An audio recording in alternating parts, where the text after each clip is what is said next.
Oh, what is up? We are back. We are finally back. It has been a little minute because I did not have Wi-Fi, but it's back to making the weekly videos for you guys. Now I've already emailed everybody the quizzes. Hold on, let me close this window.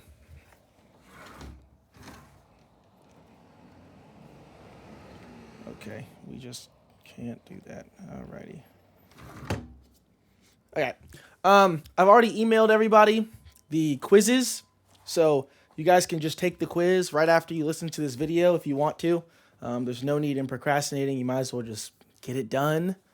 Um, and also, for those of you that don't want to listen to the videos, there is a document I already emailed out, so you guys can just read that if you want to read. But before we get into the today's subject of flower beetles and case making moths, there is a few things that I want to talk about before we even get into any of that stuff. And that is, I've been noticing a very consistent trend of not necessarily tardiness, but poor sleep habits. Because I don't think that anybody here is a non punctual person. I just think that we as a group overall have very poor sleep habits. And because of those poor sleep habits, it's negatively impacting our quality of work overall.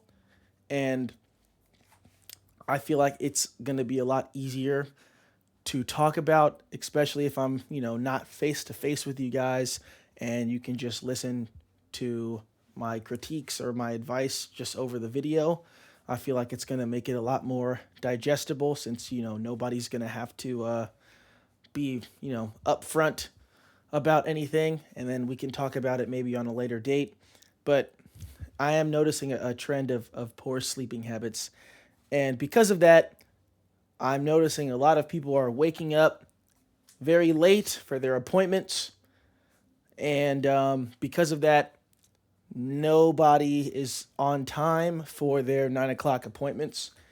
And obviously, we all know the schedule, it's relatively flexible. If the job says from 9 to 11, then by technical terms, as long as we complete the job by 11 o'clock, then it's fine, right? But the slight issue is that the schedule is created that way so that we have a lot of wiggle room for the innumerable amount of issues that we face on a daily basis, whether it be somebody being sick and now we have to go through a bunch of extra stuff in the mornings in order to swap vehicles, or there's heavy traffic or protests on the highway, or maybe there's an emergency situation where a building is experiencing a lot of roach issues out of nowhere and they want to have somebody come there and help out right now, or maybe flexibility as far as just the idea of having options. And also us showing up on time at 9 o'clock, even if the notice is for 12 or whatever it may be, it just makes us look better when we show up at the soonest available time. Because you have to keep in mind that pest control, it's not just about doing a good job. It's not all about doing a good job and getting rid of the problem. It's also about the managers and the tenants' perception of us. Because if somebody has a very positive perception of you, you can do a bad job and they're not going to care. But if somebody has a negative perception of you and you're doing a really good job, then it doesn't matter. So we want to look more professional. And also what I'm noticing is when, people are not sleeping well and you show up to the jobs without much sleep, it is very noticeable to everybody around us.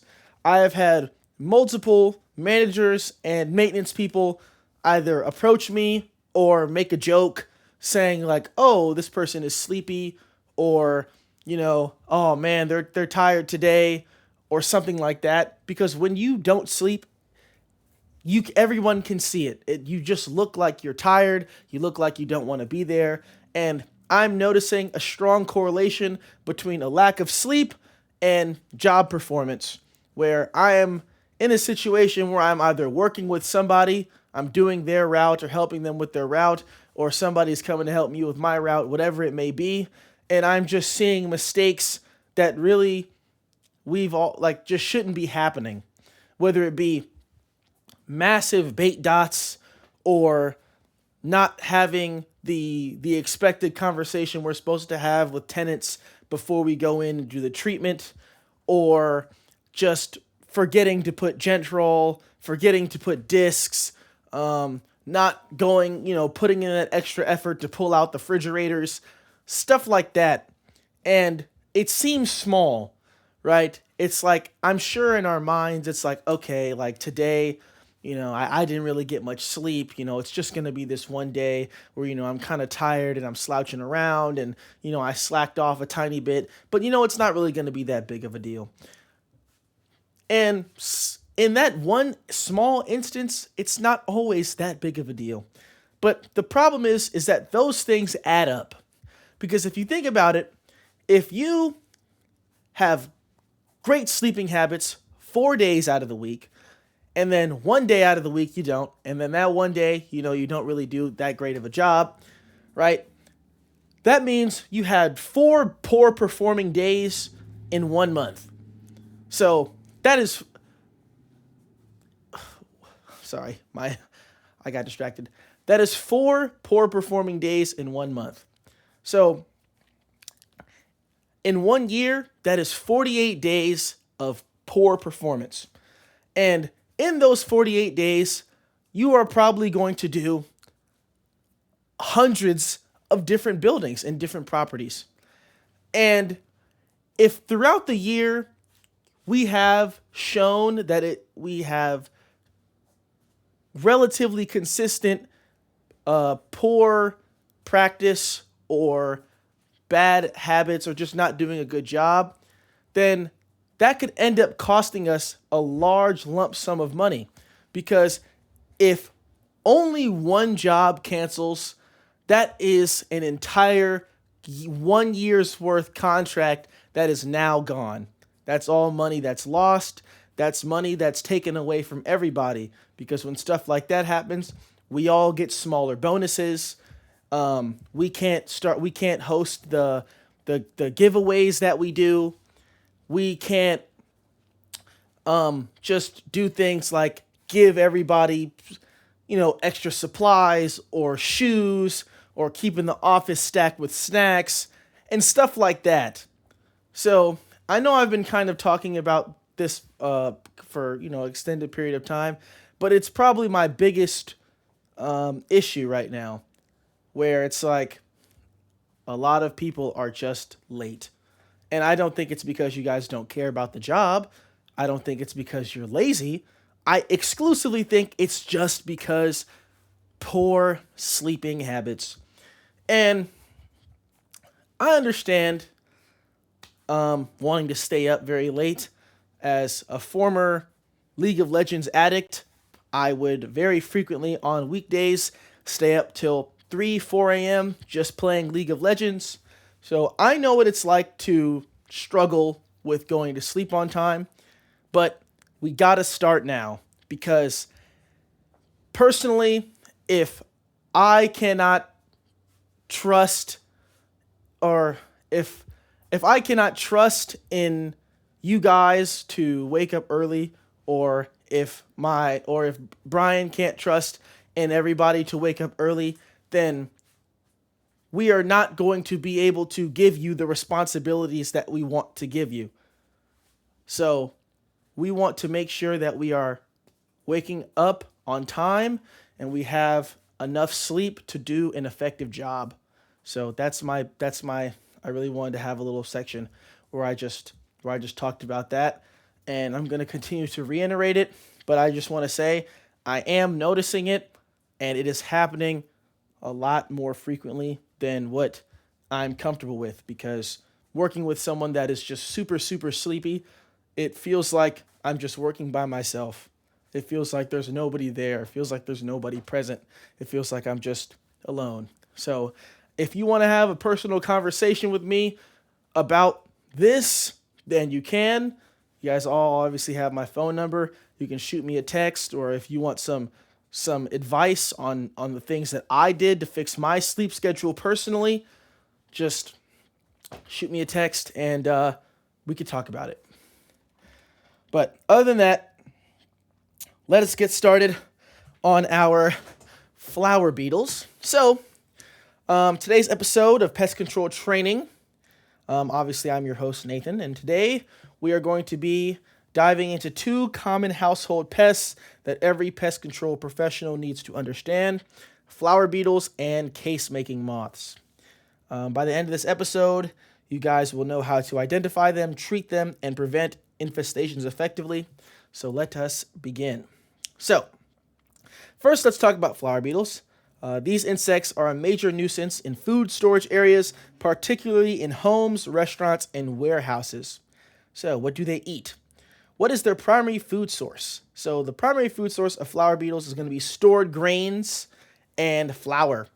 So, that's going to be stuff like cereal, oatmeal, in some cases, spices, and rice. In my experience, rice seems to be the most common. Rice and oatmeal seem to be the 2 most common sources for flower beetle infestations. So when you are dealing with flower beetles, or you're potentially dealing with flower beetles, first thing you should do is try and find some old bags of rice or oatmeal. So, what is the distinguishing feature between the red flower beetle and the confused flower beetle? So, I'm not going to be going into what the confused flower beetle is, but I just want to talk about the main differences between the 2. After looking at this video, I will expect you guys to just do a quick image search to just look up what these things look like, and what it might look like if there was an infestation, because I don't want to put a bunch of pictures on the screen because you guys are going to be listening to this while you're driving. But the main difference between the red flower beetle and the confused flower beetle is the red flower beetle has a more pronounced club-shaped antenna, while the confused flower beetle's antenna gradually enlarge without a distinct club. So, let's talk about the life cycle and the behavior of the flower beetle. So, how long can an adult flower beetle live for? Several months to over a year. So, what are some signs of infestation? So, a fine powder at the bottom of food packages. So, that's also going to help you guys out when trying to figure out where the source of the flower beetle infestation is. It's very important to find the source of the flower beetles because typically we don't treat for them. So getting rid of whatever the source is pretty much always going to be our course of action. How long does it take for flower beetle eggs to hatch? That would be 5 to 12 days. How do flower beetles typically enter a home? This will be inside infested food products. So a little bit about this. So Brian mentioned this before, but food, oftentimes, especially things like rice, have preservatives on them. And when those preservatives wear off, the flower beetles that are already present inside of the food, they begin to hatch and feed on the rice.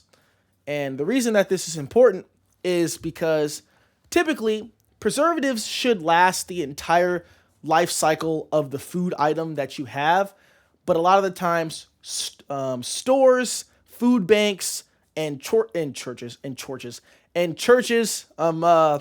hold on to their food for a very long time, and they hold on to the food for so long that the preservatives wear off. So when people go to like the food bank or the church to get some free food, they're actually just getting really old food that is preservative-less and is just prone to infestation.